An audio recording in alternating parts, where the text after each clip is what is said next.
We have lost a lot of big names in 2025, and there's not many bigger names in British boxing than Ricky Hatton. Welcome back, guys, to Son of Scotland TV. A bit late with this one, but just wanted to make a video saying rest in peace, the hitman Ricky Hatton. About a week ago was found dead, unfortunately, in his Manchester home, and sad because Ricky Hatton was preparing for a comeback. He was going to be getting back in the ring later this year, I believe at the age of 46. He might have been 47 by the time that fight came around, but now unfortunately he's passed away, and yeah, that's the end of his career, and unfortunately the end of his life. And it came as a shock, and like I said, we've lost a lot of people this year.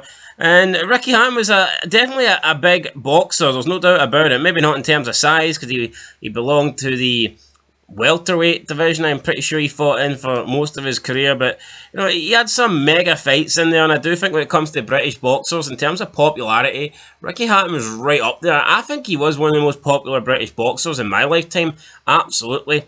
Up there with Lennox Lewis for sure, and there's a few other names you could throw in too, but I mean, this guy had two fights against probably two of the best of all time in Floyd Mayweather and Manny Pacquiao. Remember the build between Mayweather and Ricky Hatton?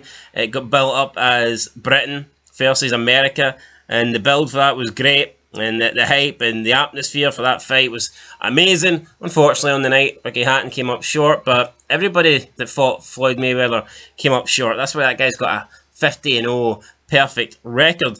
But yeah, Ricky Hatton, guys, I mean, he only lost 3 times in his career, and the third fight that he lost was after an initial retirement, where he lost to some Ukrainian guy. He came back after being out the ring for 4 years, and he was winning that fight up until he got stopped in the last round. So had that fight not taken place, had he just retired and not came back, then his only 2 defeats in boxing would have been against Mayweather and Pacquiao, and there's absolutely no harm in that. But he did lose that third fight, and then he was coming back later this year in December for a Christmas showdown. How would he have got on in that? No idea. Would he have won? I don't know. Would it be more of an exhibition? I have to think so.